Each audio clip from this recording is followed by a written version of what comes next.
Hello and welcome to this episode of Conversations at Leadership Network. I have the privilege today of spending some time with David Ashcroft from Lives Changed by Christ Church in Pennsylvania. And David, welcome. We're glad you're here today and looking forward to hearing a little bit about some of the things that you guys are doing there at the church. Why don't you give us a little bit of a background of the church, a little bit of intro, and then we'll dive in and we're going to talk some about multi-site. Sounds great. Good to be with you. LCBC is about 27, 28 years old. I've been here about 23 years. And when I came to the church, there were about 150 people. Over the years, we've just kind of grown steadily. And so now about 14,000 people, 6 campuses. And we just call it LCBC Church, Lives Changed by Christ, like you said. And that's just, we just say we're a group of people whose lives have been, are being changed by Christ. And just asking God to continue to do some cool things. So. Good. Well, you mentioned in the intro that you guys have 6 campuses, right? Right, that's correct. And that's one of the things that we wanted to talk about on this show is multi-site. So tell us a little bit about your multi-site journey and how you moved from being 1 campus to 6. Yeah, never really thought about multi-sites until about 2005, maybe 2006. And we had grown in our original location to about 7,000 people. And our community, our township told us that we couldn't enlarge our facilities anymore here. We had grown larger than they wanted. We're in a rural setting and it's farmland and we can only build on about 20% of our land and the rest has to stay green or stay agriculture. And so we have about 65 acres here, but they said we couldn't take up any more farmland. So that forced us to kind of look and say, are we finished with introducing people to Christ or do we need to find other ways to move forward? And so we began to look around the country and noticed churches doing multi-site, visited several, and decided we could do that. And so that kind of launched us into a whole new era of thinking about how to do church differently with multi-sites. And as we began to look, realized there were several different models of what multi-sites look like, and so had to figure out what our model was going to be. Even had to figure out what size we thought campuses could be, and the location, our original location, has about 200,000 square feet and an auditorium about 2,300, and so initially, we thought we needed to be able to replicate that, which really would be impossible, at least for us, to launch a campus that's going to be that size. And so we kind of stalled for a couple of years trying to figure that out. And once we kind of backed down on our expectations, then things began to happen. So. Very good. Just talk a little bit about what your multi-site campuses look like. Are they kind of a mirror image of what happens at the original campus? Or talk a little bit about that, how you came to that decision. Well, we had gone from this idea that we had to totally replicate everything from our original site, including the size, to trimming down to a model of about 30 to 35,000 square feet for a building. And the idea is to fill it and turn it as many times as we can on a weekend. When we began looking, we looked at lots of churches. And one of the ways that we kind of learn and grow is by looking at other churches to see what they're doing.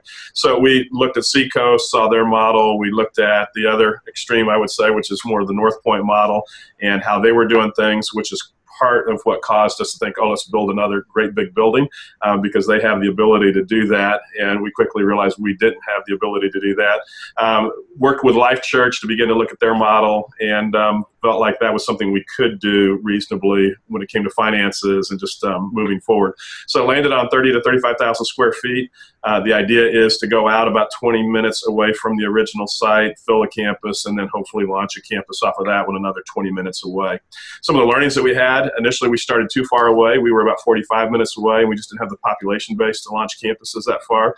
And so it started slow. Once we moved in, a maximum about 30 minutes away, 20 to 30 minutes, then we began to see campuses kind of take off. And so the first 5 campuses that we launched, 2 of them launched at about 1,000 to 1,200 people. Campuses 4 and 5 started with about 2,500 people each. And so just kind of really took off. Our model is one of pretty high control. So as we looked at other models, some seem very loose and low control, and we kind of land on the high control side. part of our reason for doing that, when I was in college, I worked in camps, and I was a counselor at camps. And one of the things I learned very quickly watching other counselors was if you start loose on Sunday night when all the campers come in and you try to be friends with all the kids and have a great time, then that's fun on Sunday night, but it kind of stays that way and goes wild the whole week long and isn't so fun. And it's hard to regain control once you start real loosely. And I learned that in camping, and I think it applies also to even the multi-sites. At least that's the approach we're taking. And so let's start with higher control. We can always loosen up and loosen as we go. But as we watch different churches that are doing multi-sites, a lot of them start loose and then they try to gain control, and they're having a real hard time doing that. So it seems like there's always this pendulum swinging between high and low control. We decided at least let's start on the high control side. So yeah, that's good. That is one of the questions and challenges, I think, is, where does the control lie? What's centralized? What's decentralized? As you've launched now 5 additional campuses in the high control model, as you described it, are there some things that over time you've loosened up on, or things that you thought, okay, this really makes sense for this campus, and what might be an example of that? At this point, we stayed pretty high control all the way across the board. So what we actually do, every Tuesday, the staffs from all 6 campuses come in to the original campus, and we meet together as an entire staff. And we meet initially everybody, and then we break out into departments. And so all the worship leaders meet together, and they plan out the worship gatherings. They write music. They do things together that way. Kid men does that. Student men does that. So everybody works together. So what's happening on the weekends really is a very tight replication of what happens on all the campuses. When it comes to worship, each worship leader is going to have a little bit different style, so they're going to put their own little flair to it. But it's still the same set, and our services are pretty well timed out, so we've got 65 minutes, and we can't really go long because of parking. And so it is timed how long the worship set can be. It's timed how long the campus pastors can talk with announcements. Everything is pretty tightly scripted that way. So good. Any downsides to that? So far, not a lot, but I'm sure there will be over time. The kind of stuff that we will always hear as we talk to churches that have less control is they'll say, well, your worship leaders, they need to be creative. They're the creative minds, and so you're stifling their creativity. We've got incredibly creative worship leaders, and that hasn't stifled anybody yet. They're able to collaborate together. It's freed them up to not be trying to plan worship sets every weekend, but they can do other things. And so we haven't experienced that yet. And the campus pastors have their hands full just trying to manage and lead the growth that they're experiencing. And so it hasn't been an issue yet. Now, our friends at Life Church tell us that at some point that will be an issue, that we'll need to loosen up some. And we're willing to do that when it comes, but I just want to be real slow because, again, I've just found it's easier to loosen up than it is to tighten up. And so as you think down the road for your church, what are some of the things you're excited about, you're hopeful or yet to come? Kind of what are the things that keep you awake at night in a positive sense? Yeah. The 6th campus that we launched is actually an acquisition, a merger, depending on what perspective you look at it from. And so we worked with Jim Tomberlin and followed and read his book on Better Together. And so it was an acquisition of a church. And it was a church that had previously been about 2,000 people. When we took it, it was about 1,000 people. And what we're excited about, we're in Lancaster County, central Pennsylvania, about 2 hours out of Philadelphia and Baltimore. The church that we acquired is in Harleysville, which is a suburb of Philadelphia, about 75 minutes away from us here. And so we feel like that opens up the Philadelphia market for us. And so we've had that campus now for about 1 year and 3 months. Started with 1,000 people. It is about 1,100 people right now. Out of that 1,100, probably 500 are new and 500 have left. And so we kind of mapped out worst case scenario, losing about 40% of the people, and we did lose about 40%. Most of them left before we even opened the doors our first Sunday as LCBC. But it's been a good thing for us, and we feel like we've turned the corner. It's doing well. We've gone in and renovated the building to make it look like all of our other campuses. So when you talk about things that we do, all of our campuses look the same coloring, same decor, same theming in the kids' areas and things like that. So there's a lot of similarity. That's good. One of the things that I know is important for you as a leader is that you're continuing to look for ways to grow you personally and also your staff. So, what are the things that you're reading, or what are the resources? What are the things that you're engaged with currently that's kind of helping you to develop? Yeah, I mean, several things that we do to try to grow and develop. One is definitely benchmarking off of other churches. And so we're constantly looking and saying, who can we learn from? And we've done that since we were a small church. And so we would, when we were 200 people, we said, what would it look like to be a church of 500 people? And so we'd go find churches of 500. And we've done that 6 or 7 times at different stages of our growth. And so right now we're looking and saying, okay, if we're at 14,000 people, what would a church of 30,000 people look like? And we don't want to presume that God's going to take us there, but neither do we want to neglect. If he were to take us there, I'd hate that it failed because we didn't prepare ourselves. And so we're looking at churches of 30,000 and saying, what does that look like? How do we need to change our systems? And so that's one of the primary ways. We've actually found that to be more helpful and beneficial than conferences for us to take our staffs to. And so we try to do some collaborative things, which Leadership Network has been a great help with that. And just your model of learning from others and helping us rub shoulders with other churches. And so what we found every time we've done something with Leadership Network, if there'll be 10, 12 churches in the group that we're in, and we've probably done, 5, 6, 7 groups over the years, but every group that we're in, there'll be 2 or 3 churches that we just connect real well with. And so once the time is done with Leadership Network, we continue on in that relationship with those churches. And so we've been able to work together and do that. So that's been real important for us that way. This year, we've actually gone back and read some older books that have been real helpful for us. And I know there's always new and fresh things coming out, but usually it's just old things said in a new way for the most part. And so a couple of the books that have helped us a lot, we've been going back and restudying some of Jim Collins' things, and so Good to Great. We've got the staff going through right now, and that's just been real helpful. Lencioni's book, The Advantage, last spring we went through that. It just helped us refocus on what we're doing and why we do what we do, and just try to get rid of all the extra things that so easily get dumped on us as churches. So those would be 2.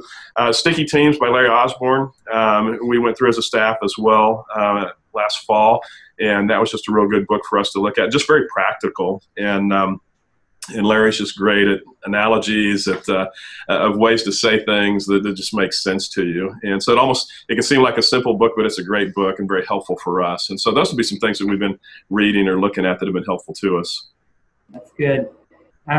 Any questions that I haven't asked you that I should have that you think is important for us to know and understand about LCBC? Well, 2 things that I would just say, Greg, real quick. It seems like the larger we've gotten as a church, the narrower my focus has become as the leader. And to some degree, a lot of my time is spent saying no to things. No, let's not get sidetracked with things. And we constantly talk about let's do what's best as opposed to what's good. And so we just have more and more good things thrown our way. And so it seems like my job is just, it's good, but it's not best. And so spending a lot of time there. So that's been interesting for me as we've continued to grow as an organization.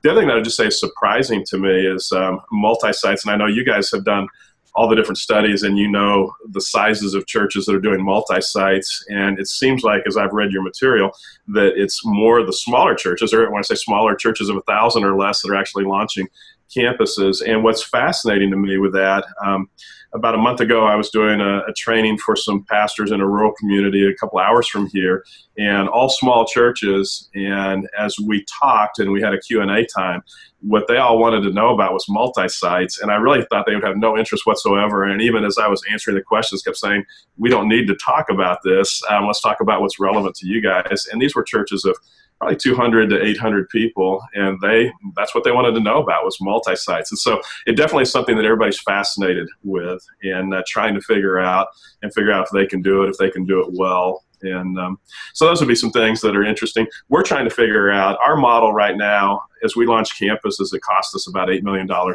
campus to do a campus, and that's purchase, that's building it out, that's all the tech AV things.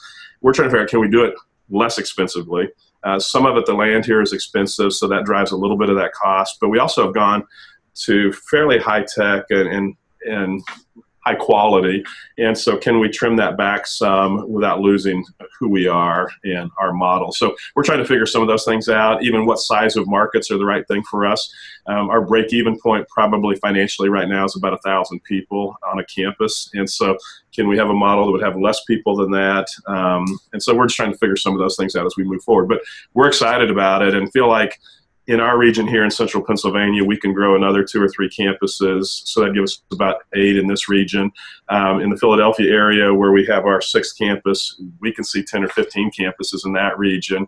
And then we're also in discussions with a church in a region a couple hours from here that may become another merger acquisition kind of thing. And that could be another cluster of 6 or 8 campuses up there as well. So just trying to play with and say, where's God taking us? And let's set ourselves up so we're ready to go if he takes us there. So. I wish you weren't so idle. You just kind of doing that, just kind of hanging out. Yeah. That's incredibly exciting to hear and to see. And it was fun to journey with you guys in some of the early days as you were figuring out what your multi-site thing was going to look like. And like you said, there was a couple years where you were just trying to feel like you were churning a little bit and trying to figure it out. But man, once you figured it out, you guys have come out of the gates quick. And so it's. And Greg, I would just say one of the things that we tend to study things sometimes to death. And so one of the groups that we were in was a multi-site group there with Leadership Network. And we kept trying to wait for the perfect property, the perfect building, the perfect environment to launch our first campus. And what the group challenged us on is quit looking for perfection and just go ahead and do something and get started. And so that was the catalyst that got us going. Otherwise, we may still be waiting for that perfect opportunity and not doing anything. So sometimes you just need that nudge to say, let's go ahead and do something and get started and then begin to figure it out from there as well. That's a good word of encouragement. And for those who are watching, if God's placed something on your heart, go for it. And trust him and watch and see what he does. It's kind of exciting stuff, and that's what I've been able to observe with David, who's been with me here, David Ashcroft from Lives Changed by Christ, Lancaster County, and now moving all over the state of Pennsylvania. Thanks for being with us today, David. You're welcome. Thanks for the opportunity. You bet.